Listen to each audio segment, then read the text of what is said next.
On the first day of July in the year 2025, a flash of light streaked across the data stream of the Atlas Survey's Chilean observatory at Rio Hurtado. To the untrained eye, it would have been nothing but a drifting point in the heavens, a glimmer among countless stars. But to the researchers scanning the skies under the auspices of the National Aeronautics and Space Administration, that movement was a rupture. It was something wrong, an object moving too fast, too smooth, too precisely for a random wanderer of the void. Within hours, observatories in Hawaii, South Africa, and Central Europe confirmed its trajectory. What had seemed like a routine stellar anomaly quickly erupted into a worldwide astronomical coordination effort. The verdict came swiftly. This was not a comet, not an asteroid, not a remnant from our own solar neighborhood. This was the third confirmed visitor from interstellar space, following ʻOumuamua in the year 2017 and Borisov in the year 2019. And soon, it would be given a name 3I Atlas. The first to raise public alarm was Dr. Karen Summers of the Harvard-Smithsonian Center for Astrophysics. In an early interview, she did not mince words. This is not merely a rare object. It is a foreign body. It does not belong in any known category of celestial mechanics. Spectrographic scans from the University of Arizona's Mount Graham Observatory revealed strange inconsistencies in the way the object reflected light signatures that had no match in existing planetary or cometary databases. But even that was only the beginning. What struck the analysts first was not its size or shape, but its speed over 133,000 miles per hour. And even more unnerving, the trajectory. 3I Atlas was not spiraling randomly through space, nor falling inward in an eccentric arc. It was aligned almost perfectly with Earth's orbital path around the Sun, approaching not head-on, but on a tangential course, one that would bring it to perihelion precisely when Earth was on the opposite side of the sundial. This meant direct optical observation would be limited, shadowed by the solar glare, but even indirect telemetry was unambiguous. The object came neither from the asteroid belt, nor from the Kuiper belt, nor from the far reaches of the Oort cloud. It had originated far deeper from a domain where stars are mere lighthouses in the dark. Dr. Miles Brenner from NASA's Jet Propulsion Laboratory was among the first to challenge the naturalness of the flight path. "This isn't a coincidence," he stated. "We are observing a path that appears premeditated. It's a precision course, an optimized line through the interstellar void." At the same time, the Green Bank Observatory in West Virginia coordinated with the Very Large Array in New Mexico to monitor the object's electromagnetic emissions. Their mission: track not only visible light, but subtle fluctuations in the electromagnetic spectrum, searching for structural anomalies, artificial reflection patterns, or any hint of encoded data. Simultaneously, analysts at NASA's Goddard Space Flight Center fed early trajectory data into simulation models. The forecasts aligned. 3I Atlas would reach perihelion at the end of October, inside the orbit of Mars. From there, it would ascend on a tilted arc and exit the solar system unless anything intervened. Among the community of physicists and astronomers, a silent dread took root. Something about this object defied the language they had used for decades. It was not just a fragment of a distant system, it was an agent, a presence, and perhaps even a deliberate act. On the surface, it remained mute, moving without pause, without deviation. But beneath that surface was a growing consensus. This was not just another rock. It might not be a rock at all. In the days that followed, telescopes on multiple continents tracked the object relentlessly. What they observed was at once magnificent and disturbing, a trajectory that mirrored Earth's with almost absurd precision, unmatched in the natural catalog of known celestial bodies. The orbital symmetry was uncanny and impossible to dismiss as chance. It hinted at something planned, and always there was the speed. The blinding, unstoppable velocity that surpassed the fastest comets and outpaced the boldest man-made probes. Scientists from the California Institute of Technology, concluded that the object's kinetic energy was far beyond the capture threshold of solar gravity. This visitor, they said, was not bound to our system. It never had been. It never would be. And yet, it stayed hovering on the edge of the knowable, moving just slowly enough for us to observe, but always one step ahead of our understanding.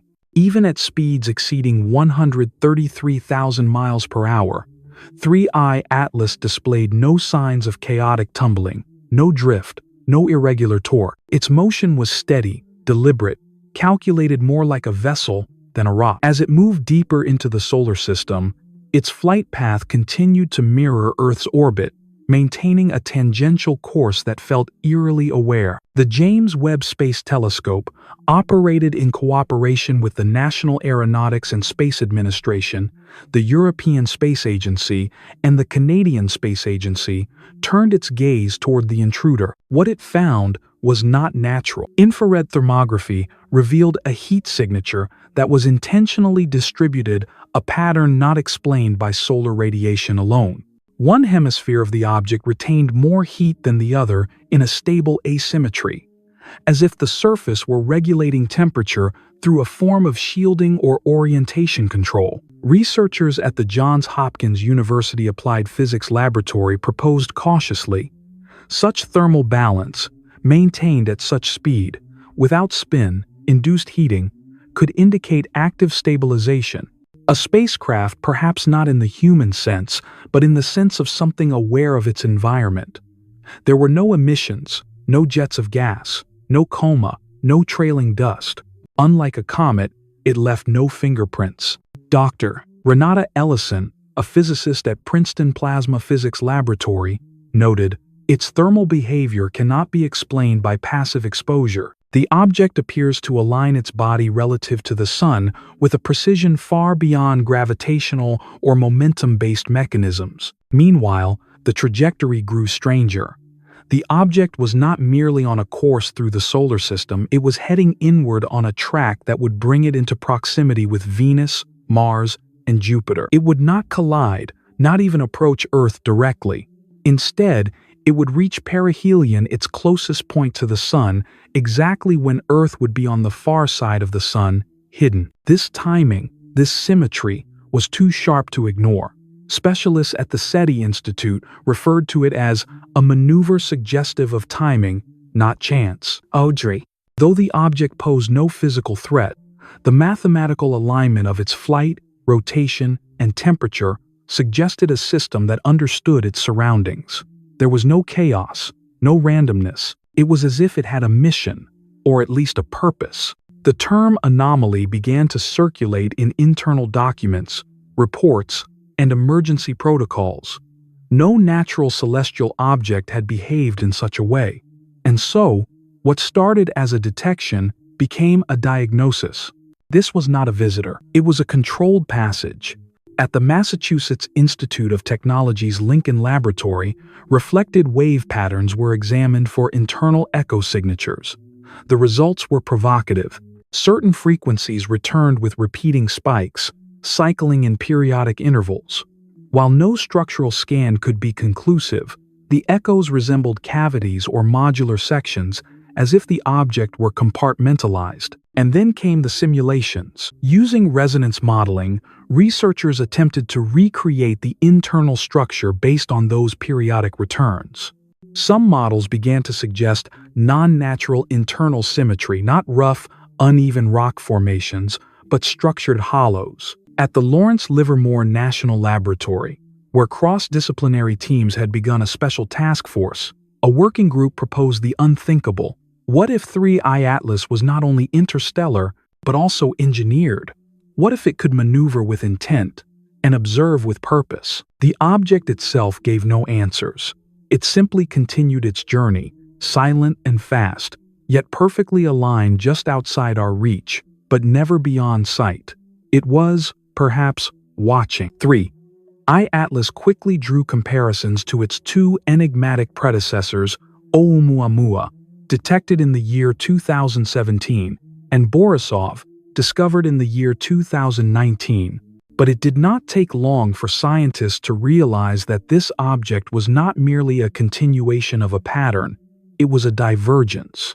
ʻOumuamua, long and needle-like, had tumbled through the solar system with a strange acceleration that could not be explained by solar radiation or gravity alone. Borisov, on the other hand, had resembled a traditional comet, though it moved faster than expected and emitted gas with volatile ferocity. 3I Atlas, however, was something altogether different, a hybrid of contradictions. It was faster, brighter, more stable, and inexplicably synchronized with the geometry of our own planetary system. Where Oumuamua had left observers frustrated by its brief visibility, detected only on its way out 3I Atlas provided a unique opportunity. It lingered. Its position, its rotation, and its approach allowed scientists from Caltech and the University of Chicago to monitor it for weeks. The observational clarity was unprecedented. It was as if the object had designed its path to be seen, as though it wanted to be watched. The comparative models began to emerge. NASA's Jet Propulsion Laboratory conducted simulations that juxtaposed the thermodynamic signatures and reflectivity profiles of all three interstellar objects. The result was as unexpected as it was disturbing. 3I Atlas demonstrated a degree of coherence and symmetry unmatched by either predecessor. Its reflective properties did not fluctuate erratically. Its thermal profile remained steady. Its axis of rotation maintained alignment not with random gravitational forces, but seemingly in response to solar vectors. Engineers at Stanford's Space Systems Development Lab began to whisper the term inertial control, a phrase more at home in science fiction than in peer-reviewed journals, but the data pushed them there. This object was not drifting, it was following parameters. A white paper published by the SETI Institute's Advanced Concepts Division posed the question openly. If 3 interstellar objects had been observed within less than 10 years, and each showed signs of increasing complexity, could this represent more than statistical fluke? Before the year 2017, not a single interstellar object had ever been identified. Now, within less than a decade, there were 3 and each one stranger than the last. Some began to suggest a terrifying possibility. This was not coincidence, but choreography, a sequence, a probe network, an intelligence casting threads across light years not to make contact, but to observe civilizations as they became ready to observe in return. The proposition was not entirely unfounded. At the Harvard Origins of Life Initiative, theorists proposed that an advanced species might have embedded long-range reconnaissance devices across the Milky Way, timed not to communicate, but to passively collect data from developing planetary systems. The closer a civilization came to identifying such a probe, the more data the probe might gather in return. A mirror, not a messenger. At Los Alamos National Laboratory, specialists in quantum communications began examining whether 3I Atlas's lack of emissions might indicate entanglement-based information transfer not by radio or laser, but through mechanisms that bypassed classical transmission altogether. The idea gained traction not just because it was imaginative, but because it fit the facts better than anything else. 3I Atlas was too stable, too synchronized, too patient to be a rock. It was not flying, it was navigating. Even its brightness seemed suspicious. Observers noted that its albedo, its reflectivity, was unnaturally high. Comets and asteroids typically absorbed much of the light that struck them. 3I Atlas, by contrast, reflected with a polish more akin to alloyed metal than ice or dust. Analysts at the University of Colorado's Laboratory for Atmospheric and Space Physics ran optical reconstructions and concluded that the object had a surface geometry consistent with tiling segmentations that could potentially reorient, like adaptive panels on a satellite.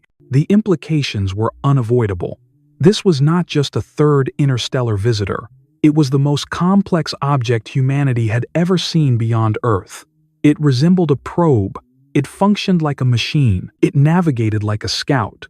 And if it was built, someone had built it. It began with a signal faint, structured, and utterly alien. Deep within the raw electromagnetic data captured by NASA's Deep Space Network, analysts noticed a pattern hidden in the background noise. It was not a message in the traditional sense. It was narrowband, periodic, and repeated at regular intervals, but in a frequency range never used by human communication systems. There were no modulations for length, no spikes suggesting data packets. And yet, the signal pulsed with such regularity that it couldn't be random. It had structure, and it had intent. At the SETI Institute in Mountain View, California, cryptographers began to compare the pulse intervals with known universal constants. The pattern defied conventional modulation but echoed something eerily familiar: prime numbers. It was subtle, embedded in the timing between bursts rather than their composition. To the trained eye, this looked like the mathematical fingerprint of an intelligence that didn't want to speak but wanted to be identified. Meanwhile, materials analysts at NASA Ames Research Center turned their focus to the object's reflectivity. Spectral analysis revealed that the surface of 3I Atlas returned light in a way consistent not with stone or porous dust, but with highly polished, non-organic alloys. Further investigation suggested layered segmentations, as if the object were covered in panels capable of independent articulation. Some portions reflected more in the infrared, others dampened radio waves altogether. It was adaptive, and possibly even reactive. Researchers at the Caltech optical observatories proposed a hypothesis. The surface might be designed to modulate visibility across spectrums, not merely reflecting or absorbing light, but shaping how it appeared to different instruments. Such behavior hinted at controlled camouflage, not to hide, but to manage the way it was observed. 3. I-Atlas was not passive. It was managing its presence. At the Massachusetts Institute of Technology, experts in radar interferometry examined the echo patterns bouncing off the object. There were repeating internal resonances, forming harmonic peaks not typical of any solid natural object. The results pointed to internal hollow structures, either compartments or something more advanced. Their orientation seemed to remain fixed relative to the object's outer shell, implying a rigid internal architecture not formed by chance, but by design. And then came the question, what was inside? The Jet Propulsion Laboratory in Pasadena constructed complex resonance models and ran them against known spacecraft and natural materials. Nothing matched. Some of the energy spikes suggested phase-shifted materials, which could mean energy redirection systems or even internal scaffolding with engineered elasticity. It was unlike anything ever recovered from a meteorite, satellite, or probe. If it was a vehicle, it wasn't built for human parameters. It was optimized for endurance, stealth, and silence. But the most startling moment came when data from the James Webb Space Telescope, analyzed by a cross-agency task force, revealed that a specific portion of the object's surface warmed at a consistent interval, despite its rotational axis not facing the sunday. It wasn't passive heating, it was internal. Something was turning on, then shutting off. Again and again. The working theory was chilling. This could be a thermal emission regulation system, something used to dissipate internal heat from electronic activity or power storage. Not only was the object moving with impossible stability, it might also be self-regulating its internal temperature, just as satellites do. But satellites built by whom? At the University of California, Berkeley's Department of Astronomy, students and faculty pored over weeks of compiled data and began to ask what no one had dared. Are we watching a machine awaken? If this was not simply a drone, not a derelict fragment drifting across time, but something actively monitoring its environment, what was it watching for? The impulse pulses continued, never strong, never breaking protocol, but always returning. The longer they were recorded, the clearer their pattern became. It was not a beacon, it was a measurement of space, of time, of electromagnetic resistance, as if the object wasn't just passing through the solar system, but scanning it. And humanity, it seemed, was no longer the observer. It had become the subject. Then, almost without warning, the flow of information stopped. It began subtly. Spectral datasets that had once been publicly accessible through NASA's planetary data system were quietly marked as under internal review. Research queries sent to the Jet Propulsion Laboratory received generic, templated responses. Remote access to key telescope resources at the W.M. Keck Observatory and the Hubble Space Telescope was abruptly suspended for calibration upgrades. Universities that had contributed early findings, including Harvard, Stanford, and MIT, reported that their observation slots had been revoked or rescheduled indefinitely. Within 72 hours, the shift was undeniable. Access was being sealed, and the public was being locked out. The European Space Agency followed suit. Then came the Canadian Space Agency. By the end of the week, even the online repository of the James Webb Space Telescope's raw imaging data, once a trove of open science, was closed behind multi-agency credentials. The Deep Space Network ceased publishing real-time tracking coordinates.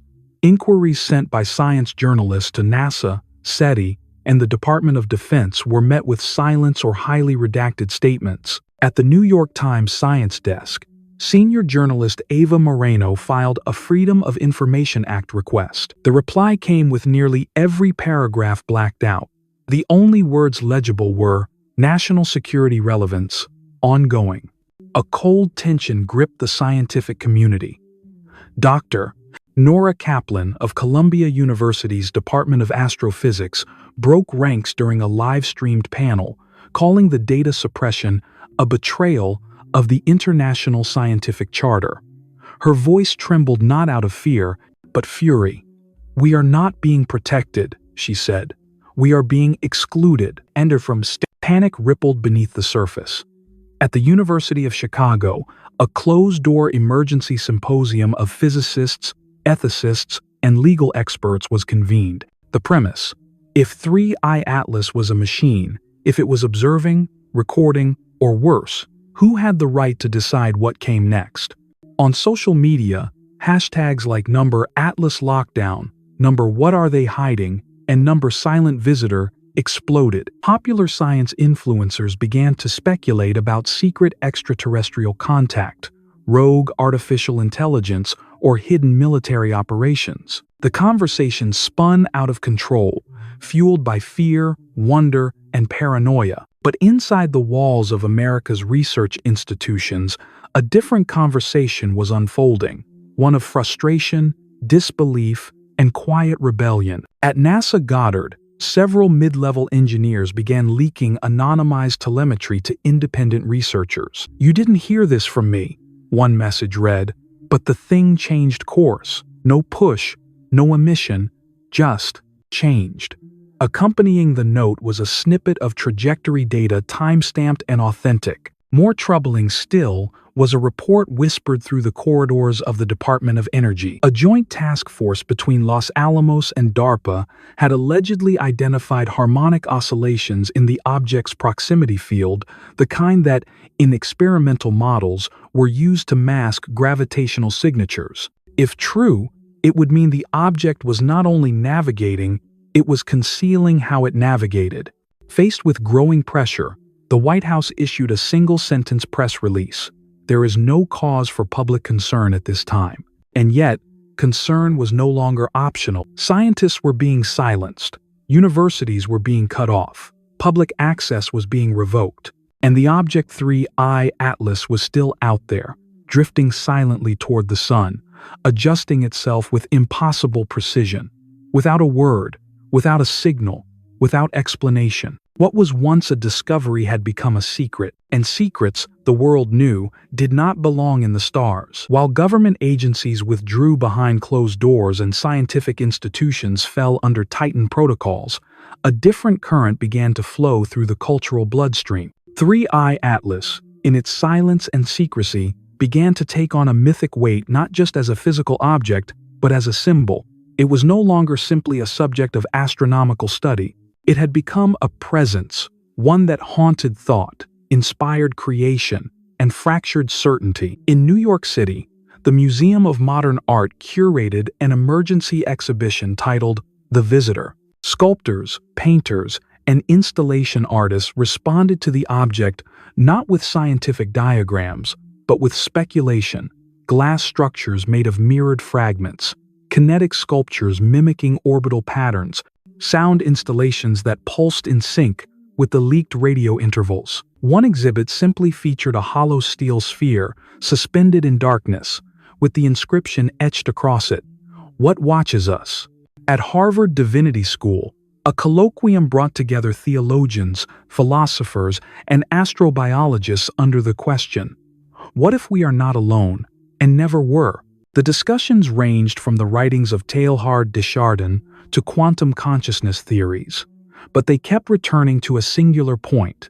If we have been observed, how does that change who we are? Pastors, rabbis, and imams began to include veiled references to the eye in the dark in sermons.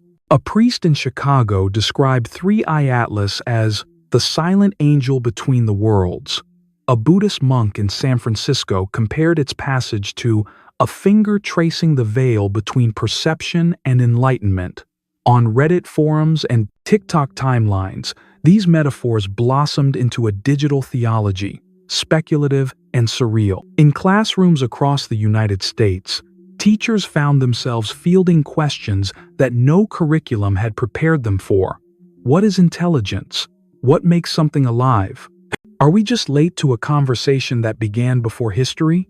The Department of Education, in partnership with the National Science Foundation, distributed supplemental lesson materials titled The Cosmic Mirror: Understanding Ourselves Through the Unknown. The document opened with a single prompt.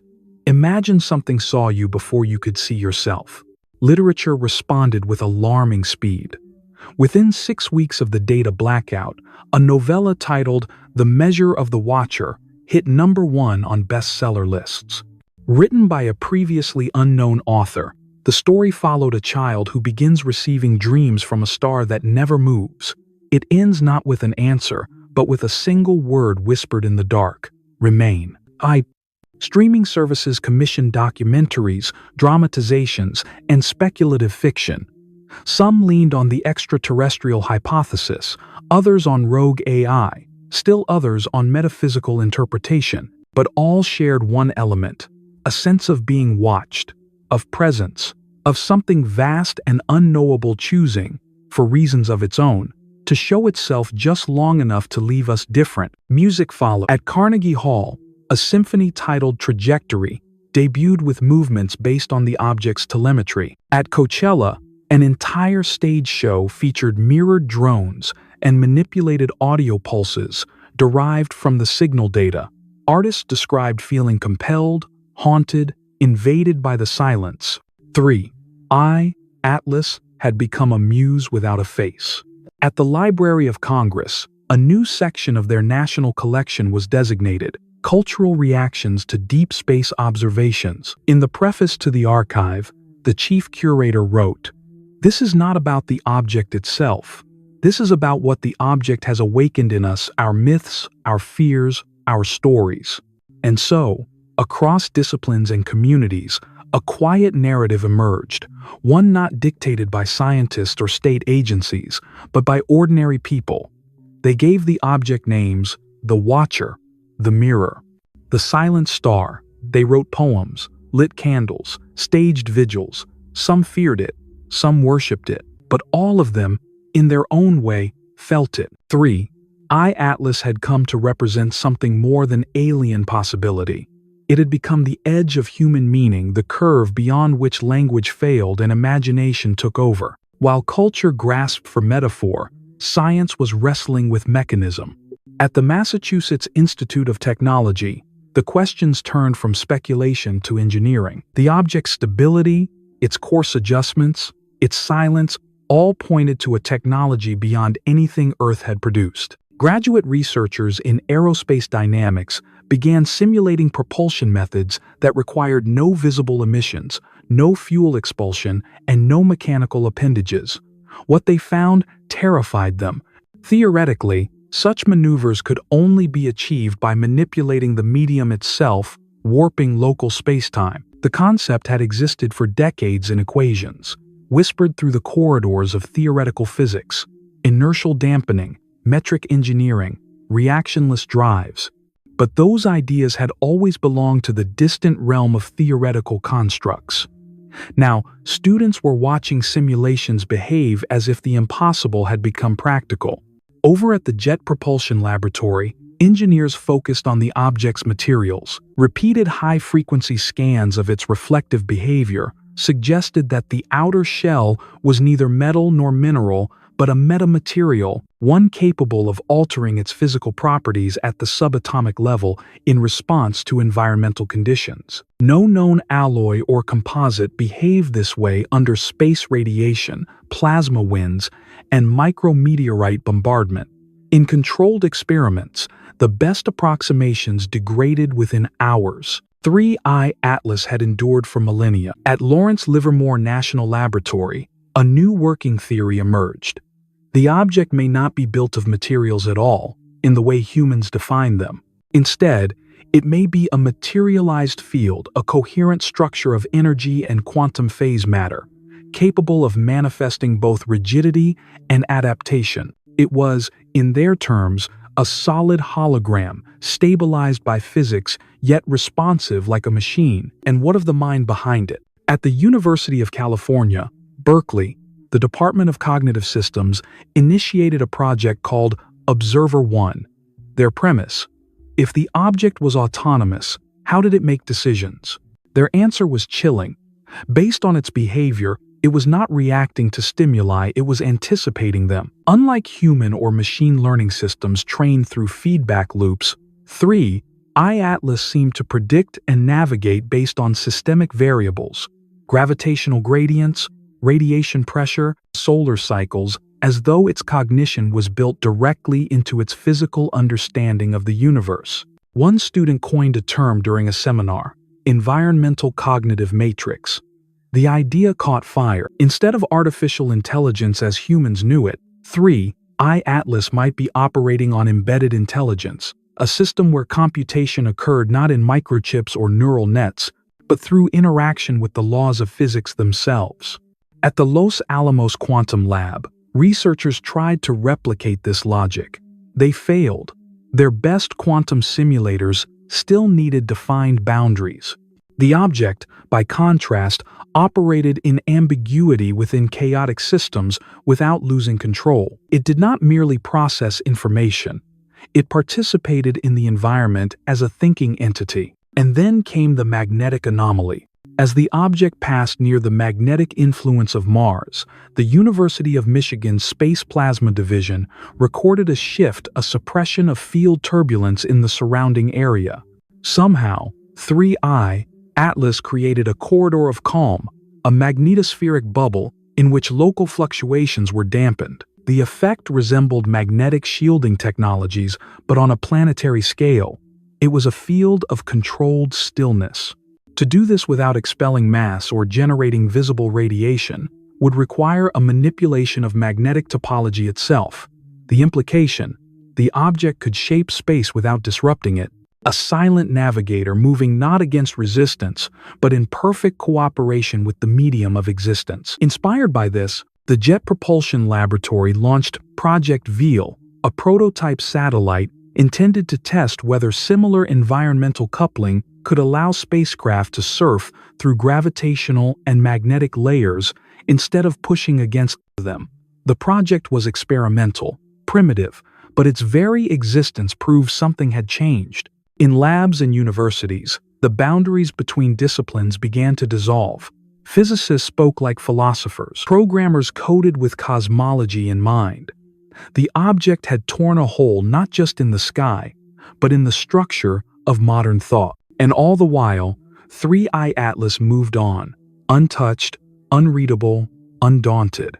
It was not fleeing, it was showing us something. And we had only just begun to understand how little we knew. At precisely 0400 hours Universal Time, on the 17th of October, 3I Atlas reached its perihelion, the closest point to the Sun on its trajectory. Every major observatory still permitted to monitor it held its breath.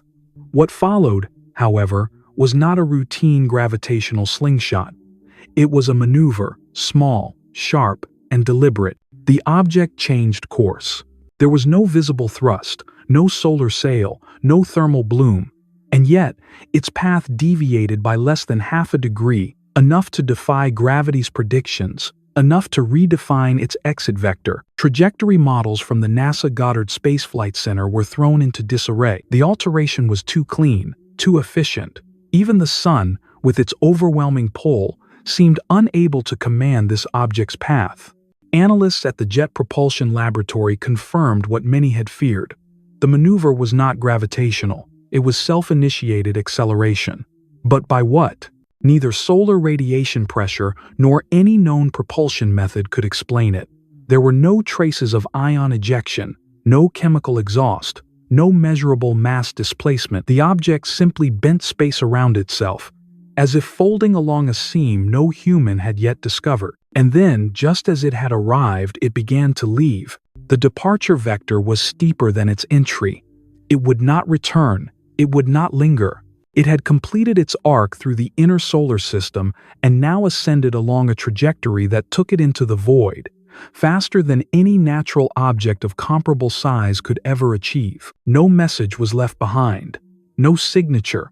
No transmission. Nothing but silence. The James Webb Space Telescope, having captured every moment, showed no change in the object's exterior, no new emissions, no damage, no activation. But the thermal signature was different, slightly warmer on one side, a final adjustment, a closing of something, perhaps a hatch, perhaps a shell, perhaps nothing at all. At Princeton University, Dr. Adrian Cho reviewed the data from the last 3 days of observation and published a chilling abstract. The object appears to have fulfilled its navigational intent. It entered with a plan. It left with closure. The event is complete. But what had the event been? At Stanford's Department of Philosophy and Technology, a panel convened under the title Witness Without Words. They debated whether the object had been a scout, a sensor, a monument, or a mirror. One student's paper proposed a disturbing thesis. 3. Atlas was never here to contact us. It came to confirm that we were here. The idea echoed in the halls of science fiction and political commentary alike. We had not been invited, only surveyed. The White House held a silent press conference, an irony not lost on commentators. The only words spoken were these: "Our understanding of the universe is expanding. We are committed to open science and global cooperation." But there was no cooperation. There was only the departure of a question with no answer. In the aftermath, satellite telemetry from the object's final acceleration showed one last anomaly, a moment of perfect angular stillness, lasting exactly 1.00 seconds relative to Earth's axis of rotation. A final alignment, a last look. The data was published by an anonymous user under the title, "When the Eye Closed." And just like that, it was gone. 3. Atlas had entered our skies, curved through our understanding, and left without a trace except the realization that we were not alone in the observing. It had never spoken, and yet it had said everything. In the weeks following its departure, 3 Atlas became less an object and more a phenomenon of the human condition. It lingered not in the skies, but in minds, in systems, in the architecture of belief. The scientific world, though bruised by secrecy and humbled by silence, began to reassemble itself around a central truth. The event had changed everything, not by revealing what lay beyond, but by making us confront what lies within. At NASA headquarters in Washington, D.C., a new division was announced, the Office of Non-Terrestrial Encounters, a body charged not with preparing for first contact, but with managing future anomalies, signals, or technologies that, like 3 Atlas, blurred the line between the natural and the intentional. Its first directive, collaborate internationally. Its second, classify nothing without peer oversight. Across academia, research exploded. The Jet Propulsion Laboratory proposed a network of deep space monitors called the Silent Array Telescopes, not pointed outward randomly, but specifically aligned with the object's exit vector. The idea wasn't to find 3 Atlas again. It was to see if something came next. The University of California system launched a cross-campus initiative titled Existential Implications of Unsolicited Observation. Psychology, linguistics, astronomy, and digital ethics merged in unprecedented ways. The central thesis: what does it mean to be seen by something that does not need us? In the private sector, space agencies like SpaceX and Blue Origin shifted their internal priorities. Quietly, new funding appeared in departments labeled Long-Range Asset Resilience and Adaptive Signal Parsing. Corporate research, once focused solely on propulsion and colonization, now eyed the possibility of unpredictable proximity, a future in which contact might not be sought, but encountered. And then came the symbols. In New York, a mirrored sculpture was installed at the edge of Central Park, a twisting band of reflective metal with no beginning or end, engraved with a single sentence: "What sees us when we forget to look back?" In Chicago, an elementary school was renamed Atlas Elementary, its curriculum reoriented toward space ethics and planetary stewardship. In Kansas, a farmer spray-painted a 50-foot glyph into his cornfield, a sequence of dots and dashes mimicking the leaked pulse intervals. It went viral, not because it meant anything, but because no one knew if it did. The object had not sent a message, and yet, messages multiply. At the Library of Congress, a conference convened under the title The Age of Being Seen. Delegates from over 50 nations attended. The keynote speaker, an anthropologist from Yale, summarized what many had come to believe. 3I Atlas did not arrive to teach us. It arrived to witness us. And in doing so, it forced us to become aware of ourselves as if for the first time. Even the Pentagon, long silent, issued a memo leaked to the press. Its final line was simple: surveillance is not always hostile, but it is always transformative. At Caltech, a senior astrophysicist published a paper speculating that 3I Atlas may have had no mission at all. It might have been inert, derelict, a fragment of some greater intelligence that once explored and had long since moved on. But even that hypothesis could not reduce its impact. The object's very presence had reframed humanity's narrative. Perhaps, as one Stanford student wrote, it was a test not of defense, but of dignity, a chance to prove, under observation, what we are when no one speaks to us, only watches. In that way, 3I Atlas left humanity with no instruction, but infinite reaction. And as global policy slowly shifted, as religions updated their liturgies, as artists and scientists converged into shared questions, a final consensus emerged, not of certainty, but of commitment. The next time something came, we would not look away, because now we understood what it felt like to be the subject of a story we could not write. 3I Atlas had never opened its mouth, and yet it had rewritten history.